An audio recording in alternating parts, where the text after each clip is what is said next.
Good morning students. मैं तुम लोगों के लिए आज का जो सेशन में मैं तुम लोगों के लिए एक न्यूमेरिकल्स का एक सेशन लेके आया हूँ और आशा करता हूँ कि तुम सब आज के क्लास करने के लिए एकदम पूरी तरह से तैयार हो, एकदम पूरी तरह से एकदम रेडी हो।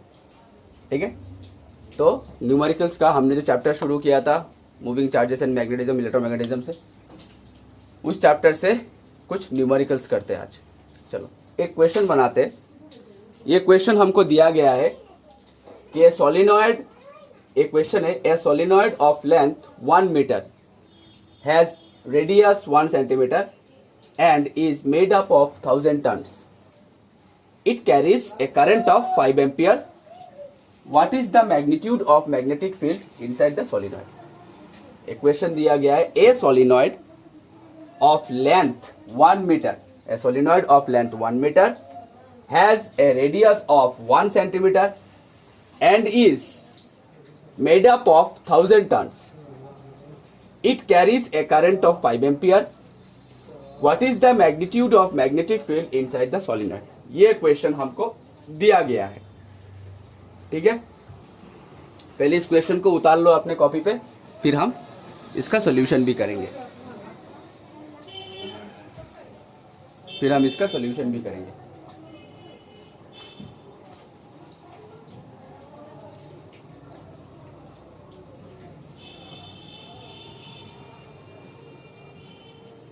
तो चलो इसका सॉल्यूशन करते हैं। सोलिनॉइड दिया गया है जिसका लेंथ दिया गया है, इसका सॉल्यूशन अगर हम करते हैं तो ये सोलिनॉइड का लेंथ दिया गया है, L इक्वल टू दिया गया है हमारा 1 मीटर। म्यू नॉट का वैल्यू तो दिया गया ही है, म्यू नॉट का वैल्यू है 4 पाई इंटू 10⁻⁷ ये दिया गया है हमको। कितना टन सोलिनॉइड का, कितना टन से 1000 टन, यानी capital N equals to 1000 ton, capital N equals to 1000। ठीक है, कैपिटल N इक्वल्स टू 1000 और करंट दिया गया है I is equals to 5 ampere. What is the magnitude of magnetic field inside the solenoid. अच्छा, तो हम मैग्नीट्यूड का वैल्यू जानते हैं। सोलिनॉइड का मैग्नीट्यूड का वैल्यू हमने निकाला था, सोलिनॉइड निकाला था, टोरॉइड निकाला था। सोलिनॉइड का मैग्नीट्यूड का वैल्यू है म्यू नॉट N इंटू आई। अभी N क्या है, नंबर ऑफ टर्न्स। ये स्मॉल n क्या है, number of turns per unit length. ये स्मॉल n क्या है, number of turns per unit length, यानी 1000/1। ठीक है, तो फिर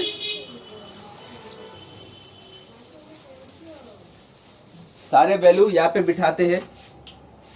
V is equals to mu naught का वैल्यू है हमारा 4 पाई इंटू 10⁻⁷ इंटू ये n है number of turns per unit length, यानी 1000 divided by 1, number of turns per unit length हो गया और I का वैल्यू हो गया हमारा 5 एम्पियर। तो यानी हो गया ये हमारा 4 पाई इंटू 10⁻⁷ इंटू 5 इंटू 10⁻3, यानी हो गया 20 पाई इंटू 10⁻⁴। ठीक है, यानी हो गया हमारा 2 इंटू 10⁻2 पाई इंटू 10⁻3, इतना टेस्ला। ठीक है, अभी अगर पाई का वैल्यू अगर तुम बिठाओ 3.14, तो 2 इंटू 3.14 इंटू 10⁻³ टेस्ला, यानी हो गया 6.28 इंटू 10⁻³ ये हो गया हमारा इसका सोल्यूशन। ठीक है, तो सोलिनॉइड के अंदर का मैग्नेटिक फील्ड का वैल्यू कितना निकला हमारा, 6.28 इंटू 10⁻³ इतना टेस्ला। ठीक है, चलो दूसरा क्वेश्चन बनाते हैं।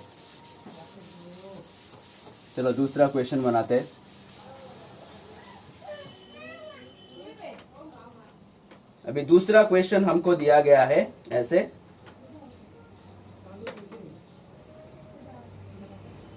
अभी दूसरा क्वेश्चन एक बनाते हैं। दूसरा क्वेश्चन हमको दिया गया है ऐसे, एक क्वेश्चन बनाते हैं।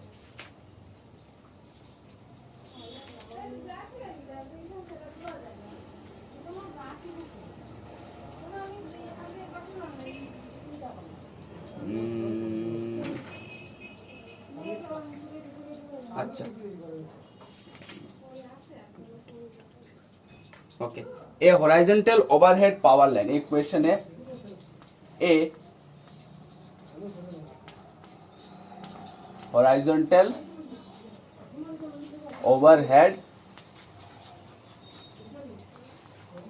Power line,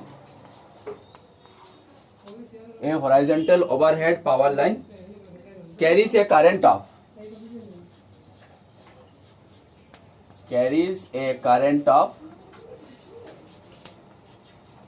a horizontal overhead power line carries a current of 2 ampere. A horizontal overhead power line carries a current of 2 ampere, sorry 90 ampere, sorry 2 नहीं 90 ampere, carries a current of 90 ampere from east to west direction, from east to west direction. Okay, from east to west direction. What is the magnitude and direction? What is the magnitude? What is the magnitude and direction? What is the magnitude and direction of the magnetic field? Of the magnetic field due to the current,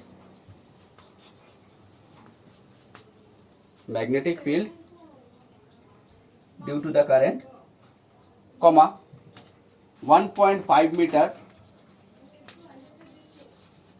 below, 1.5 meter below the line, 1.5 meter below the line. ठीक है, ये question दिया गया है। रास्ते में जो हम जो केबल देखते, वायर देखते हैं जिसमें से करंट पास होता है, एक horizontal overhead power line carries a current of 90 ampere from east to west direction. चलो इसका सॉल्यूशन बनाते हैं। पहले ये क्वेश्चन कॉपी पे उतार लो, पहले ये क्वेश्चन कॉपी पे उतार लो,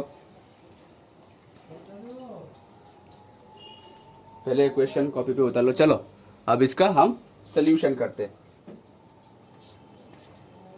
सॉल्यूशन तो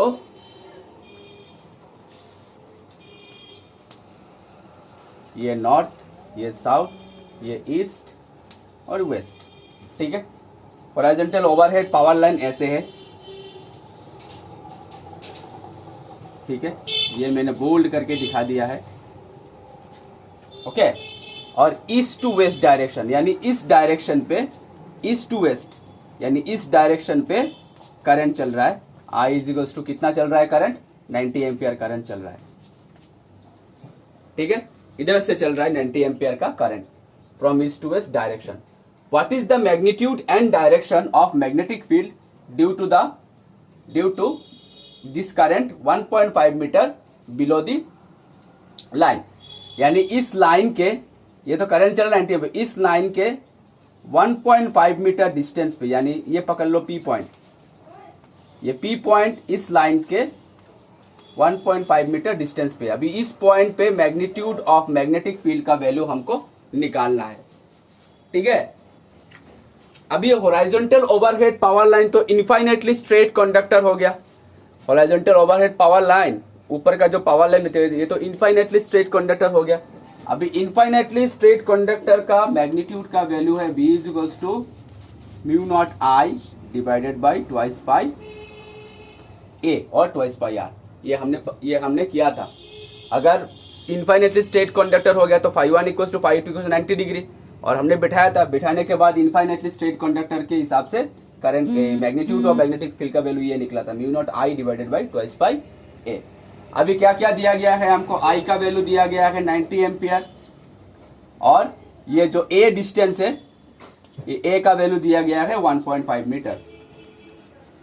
एकदम आसान हो गया। अभी सारे वैल्यू बिठा दो। म्यू नॉट का वैल्यू तो हम जानते हैं 4 पाई इंटू 10⁻⁷। सारे वैल्यू बिठा देते हैं। म्यू नॉट का वैल्यू है 4 पाई इंटू 10⁻⁷। आई का वैल्यू बिठा देते हैं 90। ये हो गया ट्वाइस पाई नीचे, और ये हो गया हमारा 1.5। ठीक है। सो 4 पाई से ट्वाइस पाई कैंसिल चला गया, सॉरी ट्वाइस पाई से 4 पाई कैंसिल चला गया 2 टाइम्स। ठीक है। और ऊपर हो गया हमारा 180 इंटू 10⁻⁷, और नीचे रह गया हमारा 1.5। ठीक है। अगर सब कुछ हम अगर कैंसिल करें, सब कुछ अगर हम कैलकुलेशन करें, तो कैलकुलेशन करने के बाद कितना रहता है हमारा सोल्यूशन, कितना रहता है हमारा रिजल्ट 180।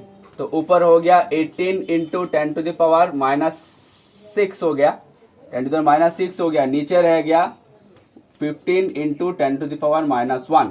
ठीक है। तो ऊपर उठ गया 18/15 इंटू 10⁻⁻ हो गया -5। अब 18/15 कैलकुलेशन करो, 3 से कैंसिल कर दो। 3 6 जार 18, 3 5 जार 15, तो हो गया 6/5 इंटू 10⁻⁻5, इतना टेस्ला। ये हो गया मैग्नीट्यूड ऑफ मैग्नेटिक फील्ड। ठीक है।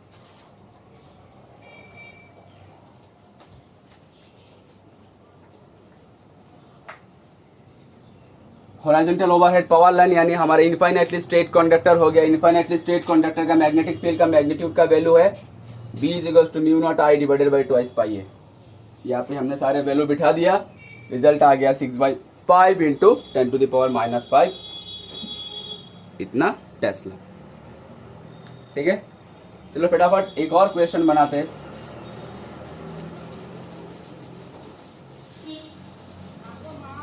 फटाफट एक और क्वेश्चन बनाते हैं। चलो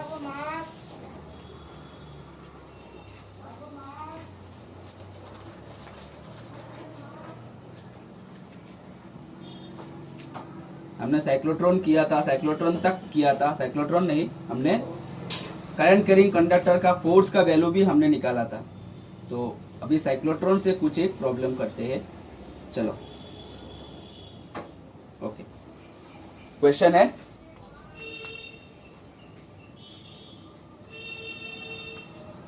a cyclotron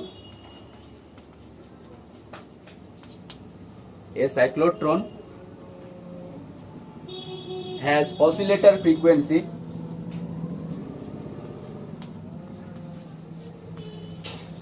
has oscillator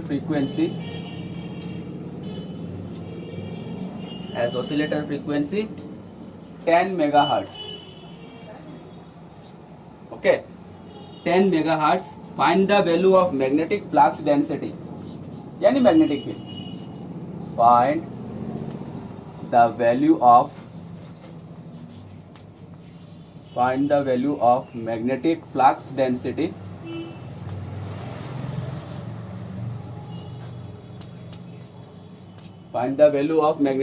density of a accelerating proton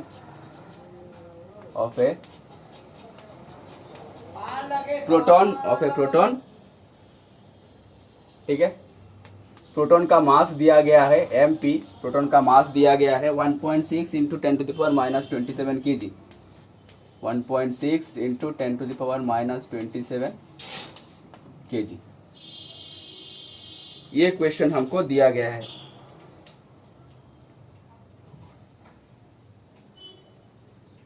ठीक है। अच्छा, अभी देखो इसका सॉल्यूशन बनाते हैं।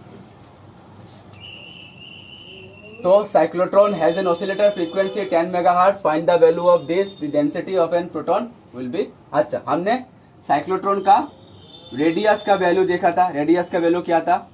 mv/qb। ठीक है, mv/qb, ये साइक्लोट्रॉन का रेडियस का वैल्यू है। हम जानते हैं v is equals to r omega. ये लिनियर वेलोसिटी, ये एंगुलर वेलोसिटी, लिनियर वेलोसिटी और एंगुलर वेलोसिटी का रिलेशन यही है, v is equals to r omega. Omega is the angular velocity, ठीक है। अभी इस v की जगह पे अगर हम आर ओमेगा बैठा दे तो m r omega divided by q B, तो ये r और ये r हमारा कैंसिल चला जाएगा। यहाँ पे कैंसिल नहीं करते हैं, यहाँ पे फिर से एक r लिख देते हैं और ये कैंसिल कर देते हैं। तो ये r हमारा कैंसिल चला गया। तो ओमेगा इक्वल्स टू हो गया हमारा q B divided by m. Omega हो गया हमारा क्यू बी एम, ठीक है। अभी ओमेगा यानी एंगुलर वेलोसिटी, तो एंगुलर वेलोसिटी का ऐसे हम लिख सकते हैं omega is equal to twice by f. F यानी फ्रीक्वेंसी, ओमेगा इक्वल टू हम लिख सकते हैं ट्वाइस बाई एफ यानी frequency, q B by m. यहां से हमको बी निकालना है, तो implies B is equal to हो गया twice by f into m divided by q. अब यहां पे अगर हम सारे वैल्यू अगर बिठा दे, मास का वैल्यू दे दिया गया है प्रोटॉन का, चार्ज ऑफ द प्रोटॉन हम भी जानते हैं, फ्रीक्वेंसी बोल दिया गया है साइक्लोट्रॉन का 10 मेगाहर्ट्ज, सारे वैल्यू अगर बिठा दे तो बी का वैल्यू निकल आएगा। कैलकुलेशन समझ में आया। अब किसी क्वेश्चन पे ऐसे कुछ थ्योरी बना के फिर ये क्वेश्चन बनाना पड़ता है, ठीक है। डायरेक्टली तुमको नहीं दिया रहेगा, तुम ये जानते हो, लेकिन यहां से तुमको यहां से लेकर यहां तक का जर्नी तुमको खुद तय करना पड़ेगा। ऐसे करके सोल्यूशन करके तुमको इतना वैल्यू निकालना पड़ेगा। अभी देखो कितना आसान हो गया, फ्रीक्वेंसी दिया गया है, मास भी हम जानते हैं प्रोटॉन का और क्यू भी हम जानते हैं प्रोटॉन का, सारे वैल्यू बिठा देते और क्वेश्चन का आंसर निकाल लेते। चलो निकाल लेते। तो यहां पे हम वैल्यू बिठाते is equals to twice pi into frequency 10 to megahertz यानी 10 टू द पावर 6, 10 मेगाहर्ट्ज यानी 10 इंटू 10 टू द पावर 6, इतना हर्ट्ज हो गया। 10 megahertz 10 into 10 to the power 6 frequency हो गया। मास का वैल्यू हम जानते हैं ये 1.6 10 to the power -27 divided by charge of the proton जानते हैं 1.6 इंटू 10 टू द पावर -19, ठीक है। तो अब ये 1.6 कैंसिल हो गया, ट्वाइस पाई, ये हो गया 10 टू द पावर 7, ये हो गया 10 टू द पावर -27 और 19 अगर ऊपर उठ गया तो हो जाएगा 19 plus, 10 to the power 19 plus हो जाएगा। तो अभी देखो कितना रह गया, इधर रह गया -20 और इधर रह गया -9, इधर रह गया 19, इधर रह गया -20, इधर रह गया 19, तो 10 टू द पावर -1 हो जाएगा, यानी twice pi into 10 to the power -1 यानी हो गया हमारा 0.2 पाई, इतना टेस्ला, ठीक है।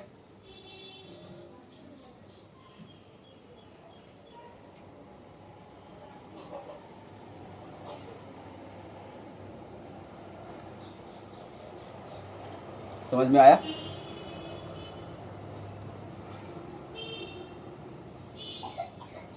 चलो नेक्स्ट एक क्वेश्चन और बनाते हैं।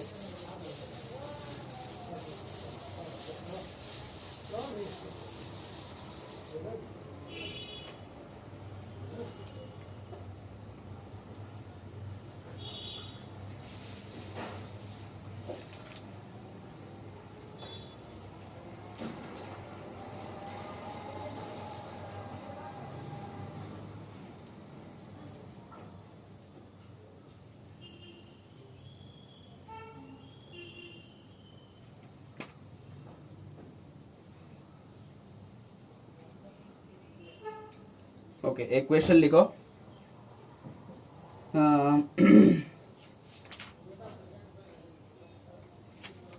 ए पार्टिकल ऑफ मास, क्वेश्चन है, a particle of mass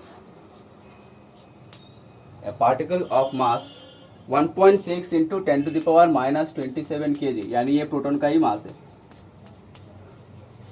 kg, and charge इतना, and charge 1.6 into 10 to the power minus 19 coulomb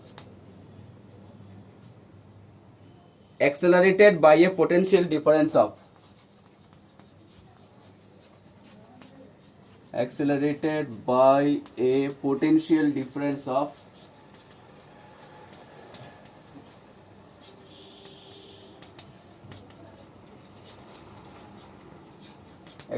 by a potential difference of 1000 volt. The particle enters a magnetic field. The particle enters a magnetic field. The particle enters a magnetic field of flux density यानी magnetic field का ही value दिया गया है, घबराना मत, ये कोई नया कोई रॉकेट साइंस वाला वर्ड नहीं है, मैग्नेटिक फील्ड का ही है, 10 to the power minus 3 Tesla, ठीक है। परपेंडिकुलरली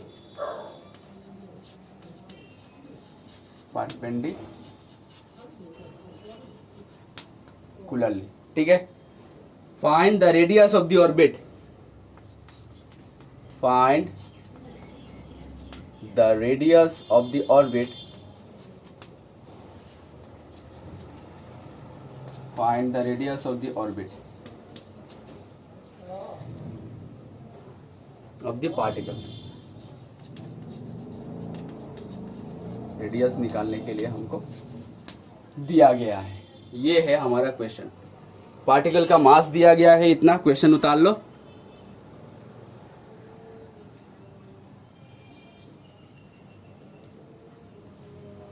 पार्टिकल का मास दिया गया है 1.6 10 to the minus 27 kg।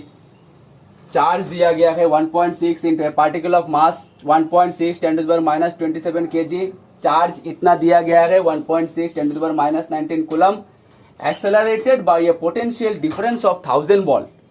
1000 volt का पोटेंशियल डिफरेंस पे एक्सेलरेट हुआ है। The particle enters a magnetic field of magnitude 10 to the minus 3 Tesla.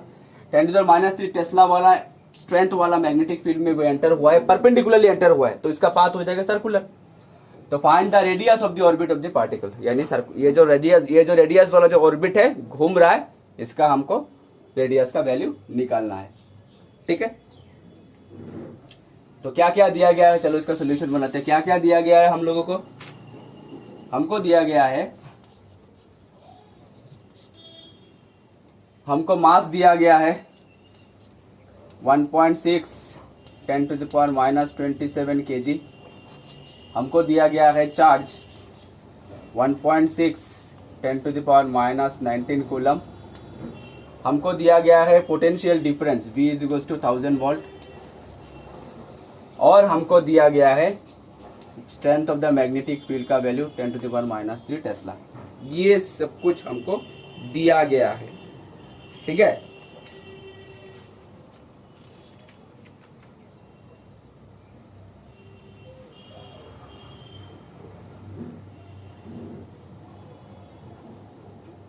अच्छा, अभी देखो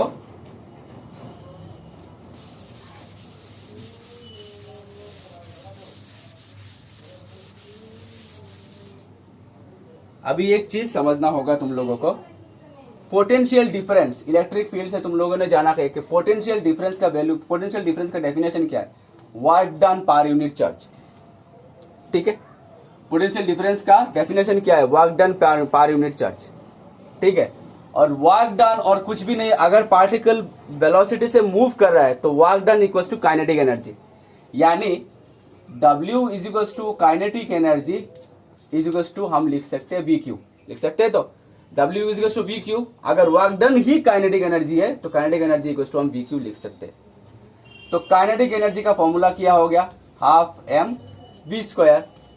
ये v वेलोसिटी, ये v पोटेंशियल डिफरेंस, ठीक है। इसलिए मैं बड़ा भी दे देता हूँ, ये छोटा भी ऐसा करके देख देता हूँ। तो half mv² is equals to VQ, ठीक है। यहां से हमको क्या निकालना है, रेडियस निकालना है। अच्छा ठीक है, तो यहाँ से हम मास हो गया v का वैल्यू निकाल देते हैं। तो v स्क्वायर का वैल्यू हो गया twice v q divided by m। तो v इक्वल्स टू हो गया, यानी वेलोसिटी v इक्वल्स टू हो गया square root twice v q divided by m।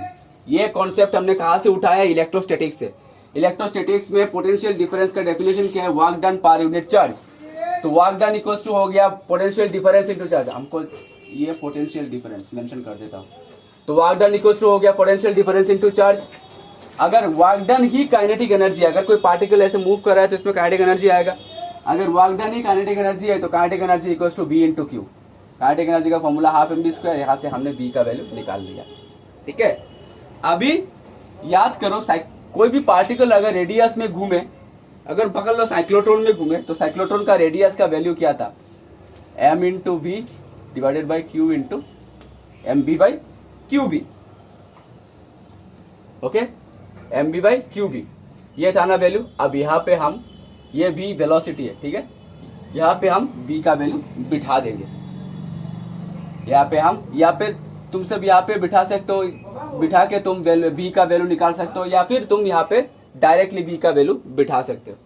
तो यहाँ पे हम डायरेक्टली v का वैल्यू बिठा देते, तो इंप्लाइज r इक्वल्स टू हो गया m square root twice v q divided by m into q B. Okay,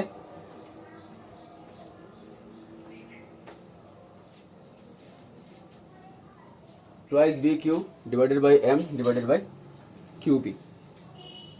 अगर सब वैल्यू अगर तुम बिठा दो, सब वैल्यू अगर तुम बिठा दो तो रिजल्ट आएगा तुम लोगों का, करके देख सकते हो। m का वैल्यू बिठाओ, यहाँ पे m का वैल्यू बिठाओ, r इक्वल्स टू, यहाँ पे m का वैल्यू बिठाओ 1.6 10 to the power minus 27 square root 2 into potential difference था हमारा 1000 वोल्ट इंटू चार्ज का वैल्यू 1.6, चार्ज का वैल्यू 1.6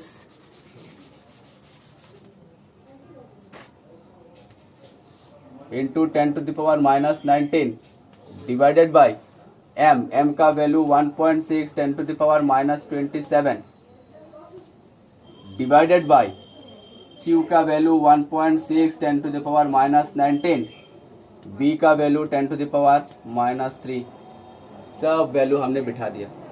अभी देखो, ये 1.6 ये 1.6 कैंसिल, ये 1.6 ये 1.6 कैंसिल, तो ऊपर रह गया 10 टू द पावर, अगर इधर में देखो 10 to the power minus 19 10 to the power minus 3, तो ये हो गया 10 to the power minus 22। 10 to the power minus 22 अगर ऊपर उड़ गया तो 10 to the power minus 27 into 10 to the power 22 हो गया। स्क्वायर रूट रह गया 2।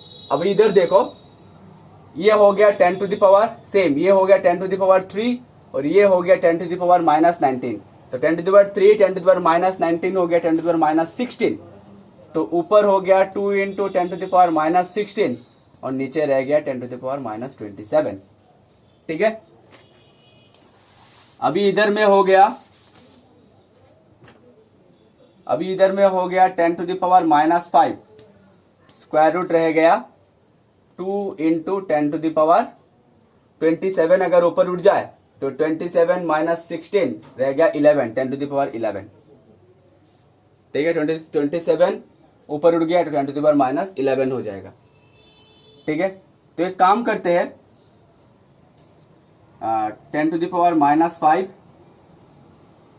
इतना तक ही रख देते हैं। 10 टू द पावर 11 अगर 10 टू द पावर 12 करे तो 10 to the power minus 5 20 into 10 to the power 12 हो जाएगा, नहीं 20 नहीं 0.2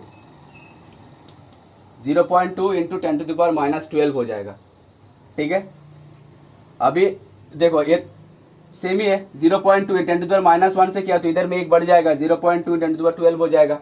ठीक है, अच्छा तो अभी देखो 10 to the power 12 square root के बाहर 10 टू द पावर 6 करके चला आएगा, तो 10 टू द पावर ये minus 5 into 10 to the power 6 square root के अंदर रहेगा 0.2। ठीक है, तो हो गया, ये हो गया हमारा स्क्वायर रूट 0.2 इंटू 10। ठीक है, स्क्वायर रूट 0.2 का वैल्यू निकाल सकते हो, इतना तक ही रख देने से चलेगा, इतना मीटर। ठीक है, सो स्टूडेंट्स, आज का न्यूमेरिकल्स का लेक्चर यहाँ तक ही समाप्त करते हैं। नेक्स्ट से हम फर्दर हम स्टडी करेंगे साइक्लोट्रॉन तक, साइक्लोट्रॉन और फोर्सेस ऑन कॉन्करिंग कंडक्टर तक किया था। नेक्स्ट के लेक्चर में हम थ्योरी वहाँ से कंटिन्यू, जहाँ तक खत्म हुआ था वहाँ से हम लोग कंटिन्यू करेंगे। Stay safe, stay at home, thank you.